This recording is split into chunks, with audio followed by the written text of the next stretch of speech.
इस फॉर्मूले में देखिए डेविएशन का जो फॉर्मूला है I plus I dash minus A, ये एंगल ऑफ इंसिडेंस प्रिज्म का लेफ्ट साइड में था और ये राइट साइड का एंगल ऑफ इमर्जेंस। ये आई और आई डैश कहां पे था, you can see again in this diagram. I और आई डैश क्या लिया गया था, this is angle of the prism, ये angle I, this is R, ये angle I dash and this angle was R dash, ये एंगल आर डैश था, I dash R R dash.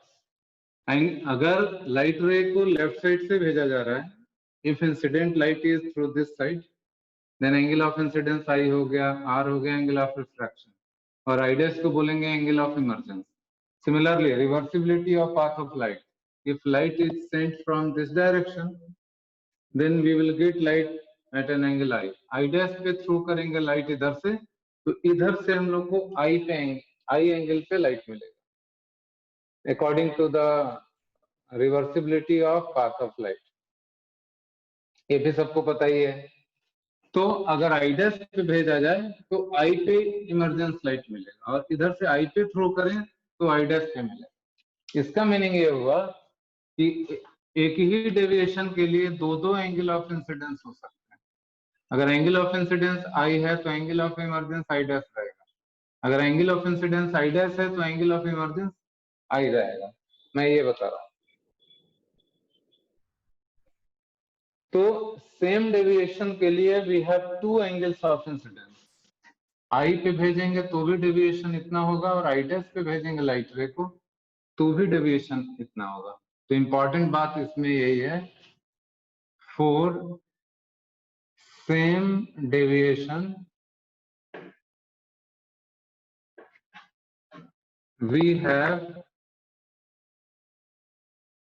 two angles of incidence, we have two angles of incidence।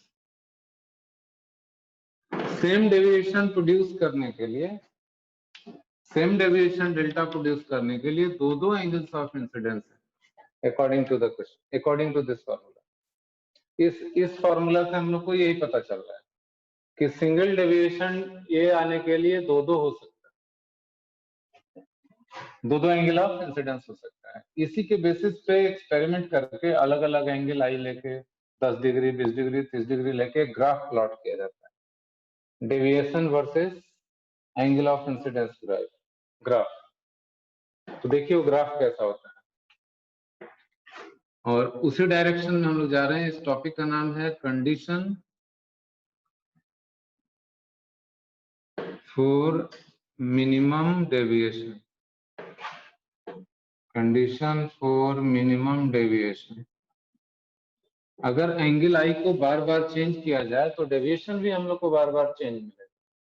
तो angle of incidence और deviation के बीच में अगर एक graph plot किया जाए तो आप कैसा भी प्रिज्म लीजिए, एक ही टाइप का ग्राफ बार बार आएगा। एक्सपेरिमेंट करके ये ग्राफ अगर प्लॉट किया जाए एक्स एक्सिस पे और वाई एक्सिस पे रखा जाए डेविएशन, और एक्स एक्सिस पे रखा जाए एंगल ऑफ इंसिडेंस, तो ग्राफ हमेशा एक जैसा ही आता है। ये एक स्पून के शेप में ऐसा एक ग्राफ मिलता है, इस तरह का ग्राफ आएगा। आप कोई भी प्रिज्म लेके अगर आप एक्सपेरिमेंट करेंगे तो ऐसा ग्राफ मिलेगा। इस ग्राफ में ये पता चल रहा है कि कोई भी डेविएशन लिया जाए, सपोज यहाँ पे एक डेविएशन है, सपोज डेल्टा नॉट सपोज, तो आप ये देखिए इस डायग्राम में आई कहाँ है आई डैश कहाँ है, ये पॉइंट आई बताएगा ये एंगल, और ये एंगल आई डैश बताएगा। तो डेविएशन डेल्टा नॉट मिलेगा यहाँ से, जो फर्स्ट इंटरसेक्शन पॉइंट है that is I and second point is I dash. I और आई डैश चेंज करने से डेविएशन भी चेंज होगा। अब आई को धीरे धीरे अगर हम लोग बढ़ाएं इधर से, ये इस ग्राफ का लोएस्ट पॉइंट है, इधर से लोएस्ट पॉइंट है, this is the point. Lower most point पे अगर आए हम लोग धीरे धीरे बढ़ाते बढ़ाते, यहाँ पे आई और आई डैश दोनों इक्वल है। देखिए इस ग्राफ में देखिए These two angles are equal. At this point I and I dash both are equal. यहाँ पे deviation जो होगा that is minimum. This is showing minimum deviation of the light. और यूं कह लें कि इस ग्राफ में लोएस्ट पॉइंट यहाँ है। इस पॉइंट पे आई और आई डैश दोनों बराबर हो गया। आई को थोड़ा थोड़ा बढ़ाएं और आई डैश को थोड़ा घटाएं तो इस पॉइंट पे आके दोनों इक्वल हो जाए। इस ग्राफ का लोअर मोस्ट पॉइंट यही है, यानी इससे छोटा डेविएशन उस प्रिज्म से संभव नहीं। तो मिनिमम डेविएशन होने के लिए यही कंडीशन हो गया, आई इक्वल्स आई डैश। तो इस ग्राफ से हमें ये आइडिया लग गया कि in order to get minimum deviation I should be equal to I dash जो यहाँ दिख रहा है, यानी ये एंगल और ये एंगल दोनों बराबर होना। इसमें किसी को अगर कंफ्यूजन है तो आप बोल सकते हैं।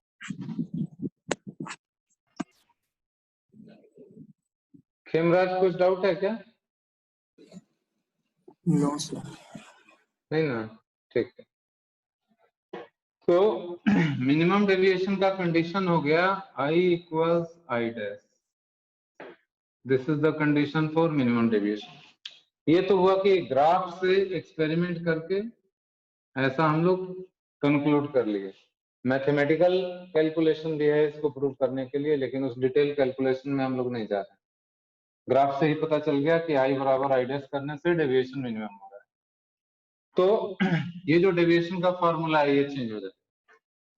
तो यहाँ से मिनिमम डेविएशन का फॉर्मूला हो जाएगा 2i माइनस। इस इक्वेशन में देखिए आई और आई डैश को अगर बराबर कर देंगे तो this is 2i minus minimum deviation के। इसमें अगर किसी को कुछ कंफ्यूजन हो रहा है तो पूछ सकते हैं अभी।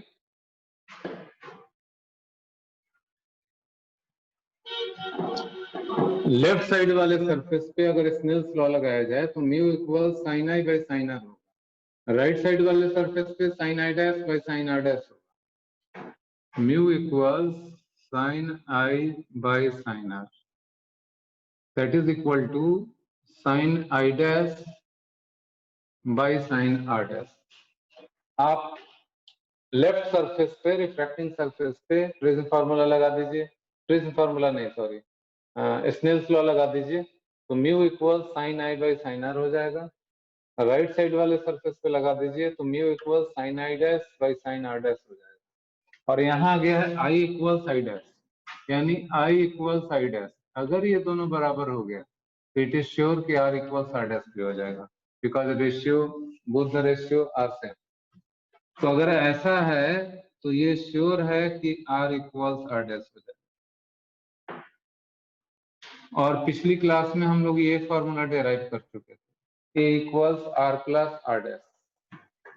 If A is equal to R plus R dash,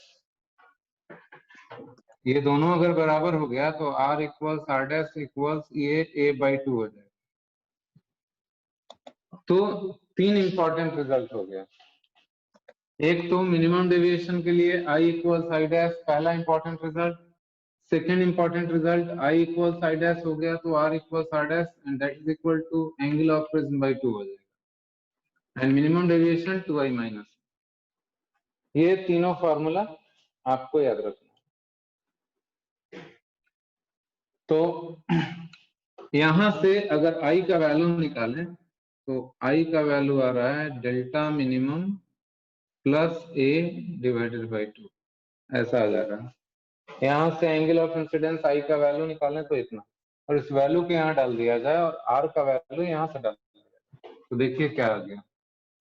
mu equal sine I by sine R, I की जगह हो जाएगा delta minimum plus A by 2 और आर की जगह हो जाएगा साइन ए बाई 2। इस फॉर्मूले को कहा जाता है prism formula. This is called prism formula. Mu equal sine delta minimum plus A by 2 divided by sine A by 2। This is called. तो इसी को थोड़ा रेक्टिफाई कर लेते हैं। For thin prism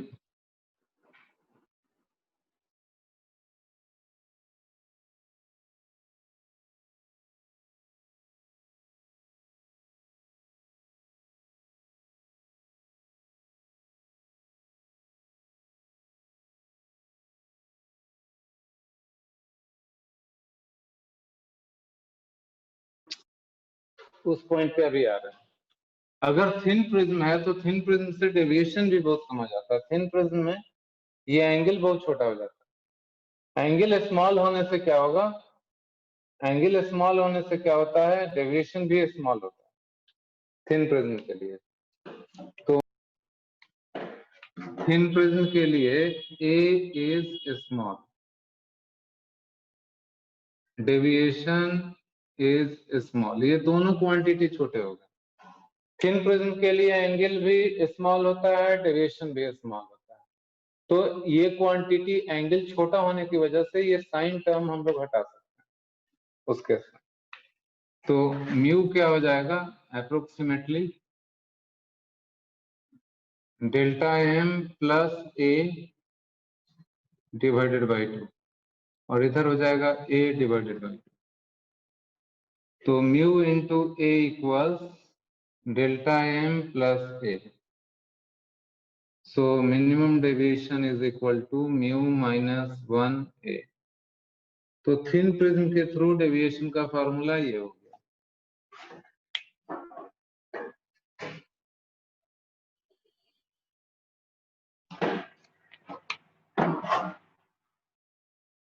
deviation through a thin prism,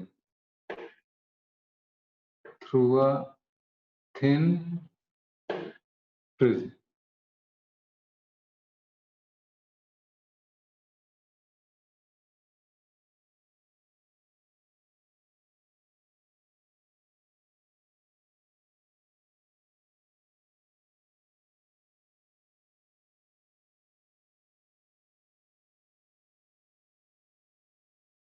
I, I dash, R and R dash all are small।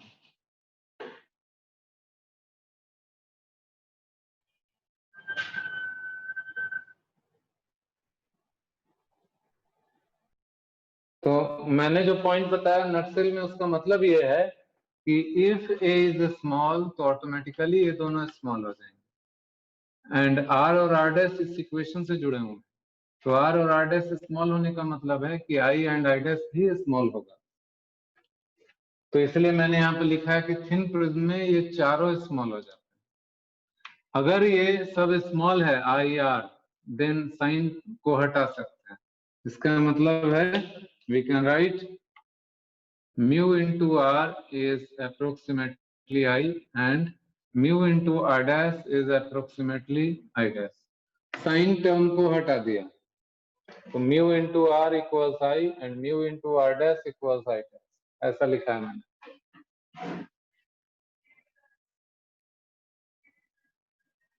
अब deviation का जो फॉर्मूला था, नेट डेविएशन का जो फॉर्मूला था I plus I dash minus A.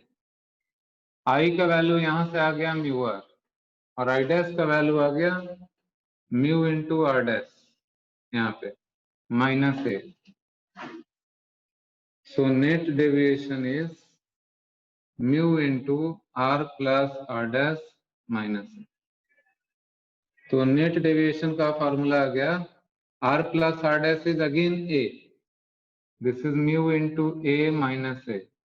So net deviation is mu minus 1 into A. So this is the deviation produced by a thin prism. आप ये formula देखिए और ये फॉर्मूला देखिए। थिन प्रिज्म में एक ही डेविएशन का फॉर्मूला होता है, that is mu minus 1a, जो कि मिनिमम डेविएशन भी है और हमेशा थिन प्रिज्म इतना ही डेविएशन देगा। इस फॉर्मूले से ये प्रूव हो रहा है।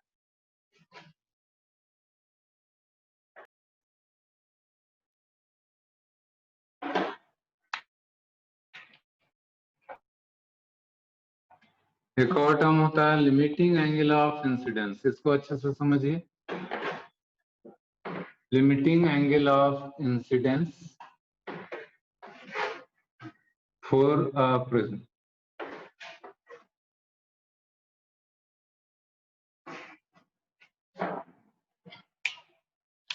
Limiting angle of incidence for a prism, अभी जो हम लोग बात कर रहे हैं। तो इसमें क्या इंपॉर्टेंट बात है, जैसा डायग्राम में दिखेगा रिजल्ट में थोड़ा अलग भी हो सकता है, इसलिए केयरफुली इसको समझना है। This is angle of prism,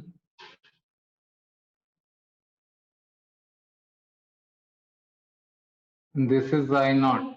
I not को हम लोग बोलेंगे limiting angle of incidence for prism, and this is angle of refraction R. Limiting angle of incidence का मतलब है कि इमर्जेंट रे जो होगा वो ग्रेजिंग इमर्जेंस पे होगा। This is called grazing emergence. जो सेकेंड सरफेस से लाइट रे बाहर आती है तो सरफेस को ग्रेज करके बाहर आती है। तो जितने फर्स्ट सरफेस पे जो एंगल हो, ऐसा एंगल हो जिससे कि फाइनली रे सरफेस को टच करके बाहर जाए, then that angle I naught is called as limiting angle of incidence. तो जब ये टच करके बाहर जा रहा है तो यहाँ पे जो नॉर्मल है ये एंगल जो है this one will be critical angle. तो ये एंगल जो है क्रिटिकल एंगल होता है फॉर दिस, बिकॉज ये 90 degree, angle of emergence is 90 degree, इसलिए ऐसा होता है। तो सबको समझ में तो आ जाना चाहिए। से इज क्रिटिकल एंगल, ये क्रिटिकल एंगल है।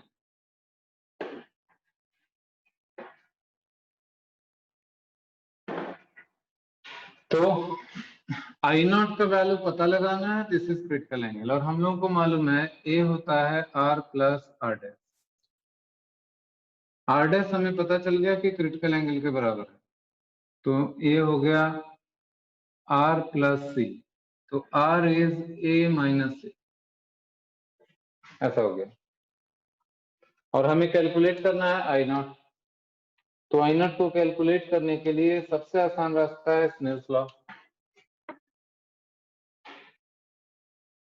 फ्रॉम स्नेल्स लॉ अगर कैलकुलेट करें इसको तो 1 into sine I naught that is equal to mu into sine r. R का वैल्यू यहां से लेंगे, this is mu into sine A minus C. So sine I naught is mu times sine A cos C minus cos A sine C, जो कि एकदम clear है, easily सभी लोग समझ सकते हैं। हमें आई नॉट का वैल्यू पता लगाना है, this is mu times sine A cos C is root over 1 minus sine square C, और साइन सी जो होता है 1 बाई म्यू होता है, तो this is 1 minus 1 by mu square, root over 1 minus sine square C and sine C is 1 by mu, so 1 by mu square minus cos A and sine C is 1 by mu. तो यहां से आ रहा है sine I not equals mu से अगर multiply कर दें तो this is sine A under root mu square minus 1 minus cos, ऐसा इक्वेशन बन गया। Therefore I not equals sine inverse sine A under root mu square minus 1 minus cos A. This is the formula for limiting angle of incidence. यानी I not का value पता लगाने के लिए सिर्फ हमें एंगल ऑफ प्रिज्म चाहिए and refractive index of medium चाहिए, रिफ्रैक्टिव इंडेक्स ऑफ प्रिज्म चाहिए। ये इसी तरह एक और टर्म है that is called limiting angle of prism. दोनों टॉपिक का नाम एक जैसा दिख रहा है मगर अलग अलग है। एक है limiting angle of incidence for a prism, एक है लिमिटिंग एंगल ऑफ प्रिज्म। दोनों में there is a small difference. देखिए, लिमिटिंग एंगल ऑफ प्रिज्म का मतलब हुआ अगर लाइट रे को ग्रेजिंग इंसिडेंस पे भेजा जाए और हमें ग्रेजिंग इमर्जेंस पे लाइट रे मिले, ऐसे, this is called grazing incidence and this is grazing emergence.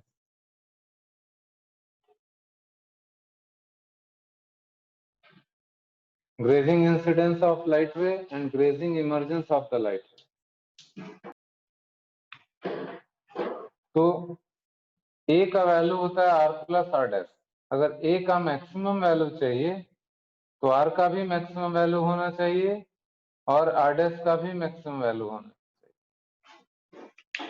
A के मैक्सिमम वैल्यू के लिए इन दोनों का मैक्सिमम वैल्यू लेना पड़ेगा। इस डायग्राम में आप देख सकते हैं ये 90 डिग्री है, दिस इज ऑल्सो 90 डिग्री। तो यहाँ पे ये एंगल भी क्रिटिकल एंगल होगा और ये भी क्रिटिकल एंगल होगा। इस पर्टिकुलर केस में R इक्वल्स R डैश बराबर क्रिटिकल एंगल।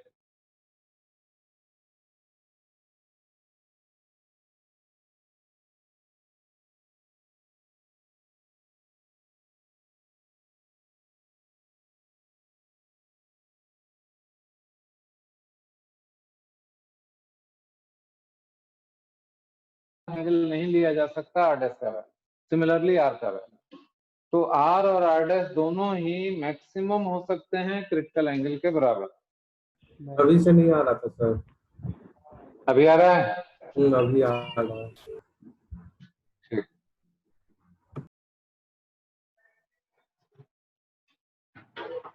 अभी भी कई जगह बहुत बारिश है ना, इसकी वजह से कुछ समस्या आ रही है। एक छोटा सा पॉइंट है वो भी डिस्कस कर लेते हैं। इंपॉर्टेंट बात है लिमिटिंग एंगल ऑफ इंसिडेंस में, this is the important factor. If I not is 30 degree then if you are going above 30 degree, अगर ये एंगल को 30 डिग्री के ऊपर कर दिए तो यहाँ TIR आप सोच रहे हैं, ऐसा नहीं होगा। TIR बिल्कुल भी नहीं होगा and we are going to get emergent light ray in this side, second side में। और I नॉट का वैल्यू अगर 30 डिग्री है और 30 डिग्री से घटा दें तो यहाँ TIR हो जाए।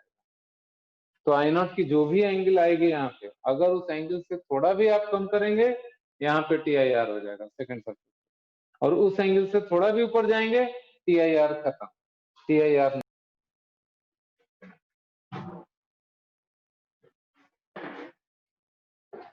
क्वेश्चन में क्या है कि there is an equilateral prism, इस टाइप का, all sides are equal, equilateral prism, outside medium is liquid, light ray is coming perpendicularly to the first surface। ऐसा डायग्राम बना लीजिए।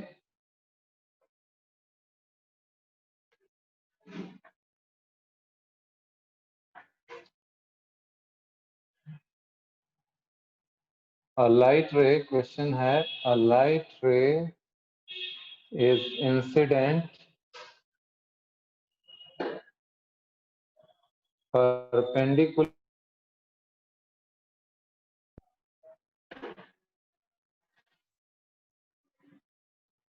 to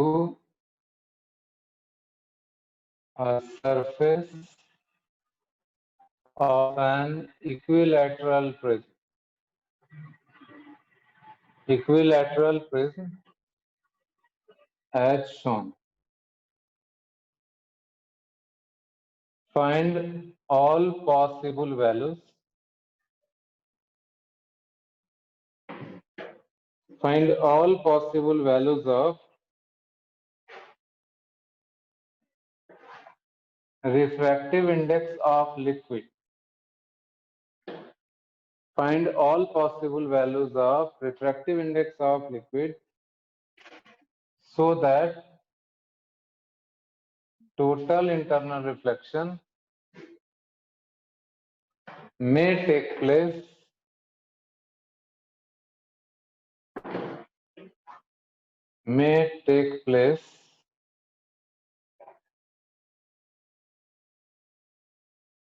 at the second surface, at the second surface of prism।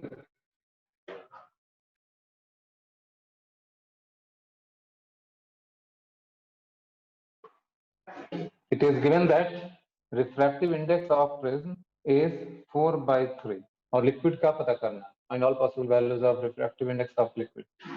Prism का ठीक है, आप सब लोग देखिए कैसे सॉल्व करेंगे। अगर इस लाइट रे को आगे बढ़ा दिया जाए, डायग्राम देखिए, मैं थोड़ा यहाँ पे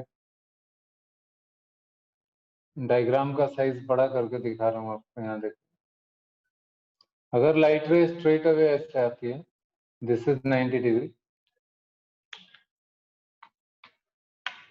outside medium is liquid, outside medium का रिफ्रैक्टिव इंडेक्स मैं मान रहा हूँ म्यू एल, जो कि पता करना है। यहाँ पे TIR होना है। This is the normal to this point. सब लोग डायग्राम में देखिए, इक्विलैटरल ट्रायंगल होने की वजह से this angle is 60 degree, this angle is 60 degree. तो ये एंगल हमें पता चल गया, because this is 90 degree, this angle is 30 degree, तो ये एंगल भी 60 डिग्री। तो यहाँ पे एक एंगल R होता था, यहाँ R डैश होता था। So in this particular case R dash is 60 degree. Second surface के पास वाला जो एंगल होता था प्रिज्म में, हम लोग जो डेविएशन में जितनी जगह यूज किए हैं, that angle is R dash. इस केस में R dash is 60 degrees. If this angle is greater than critical angle, TIR will take place. तो यहाँ लिखेंगे for TIR at the second surface, मतलब सेकेंड सरफेस पे अगर TIR कराना है तो for TIR at the second surface 60 degrees should be greater than critical angle, should be greater than critical angle. Now we can write sin 60 degrees should be greater than sin C. इसका मतलब है कि sin C should be less than √3/2. sin 60 degree is √3/2. और critical angle का definition होता है mu of rarer medium by mu of denser medium.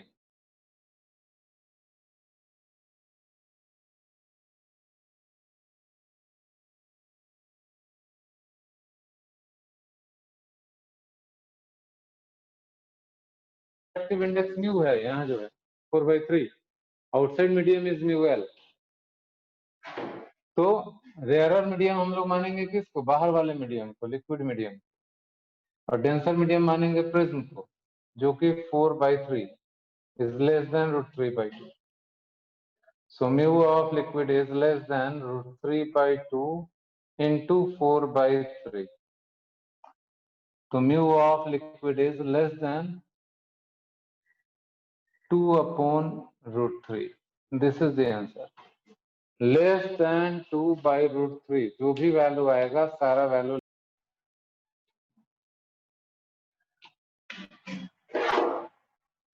This question is related with a thin prism.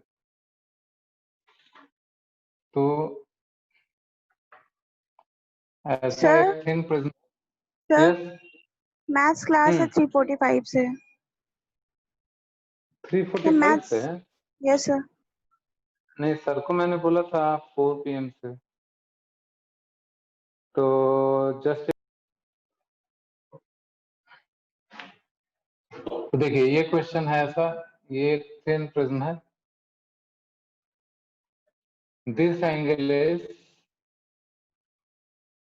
4 degree, और इसके सामने एक प्लेन मिरर है, ऐसा एक प्लेन मिरर है। There is a plane mirror placed in front of a thin prism. Thin prism है इसलिए एंगल देखिए 4 डिग्री दिया हुआ है। ऐसा डायग्राम आप लोग बना लीजिए।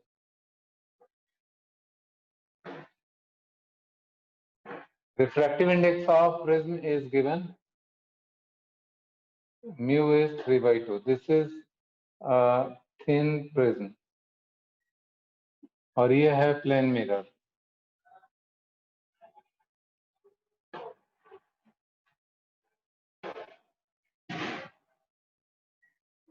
A light ray is incident perpendicular to the first surface of the prism. देखिए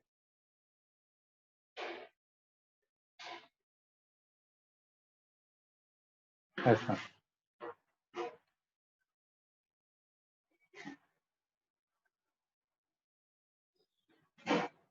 find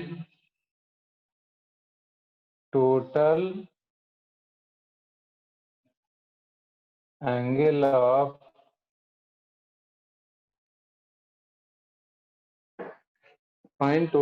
of deviation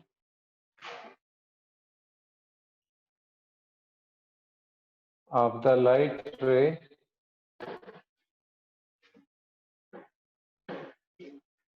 just after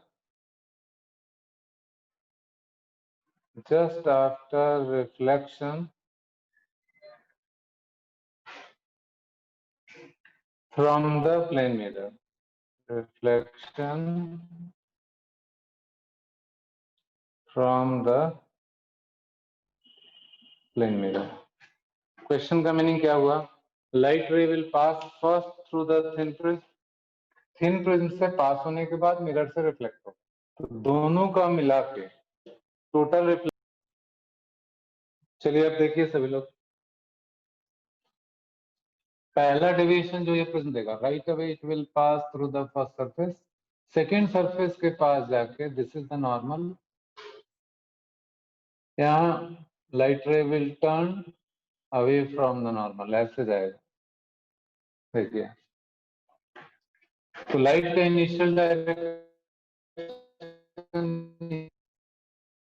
deviation produced by prism delta 1. So deviation produced by prism delta 1 is mu minus 1 into a, this deviation delta 1.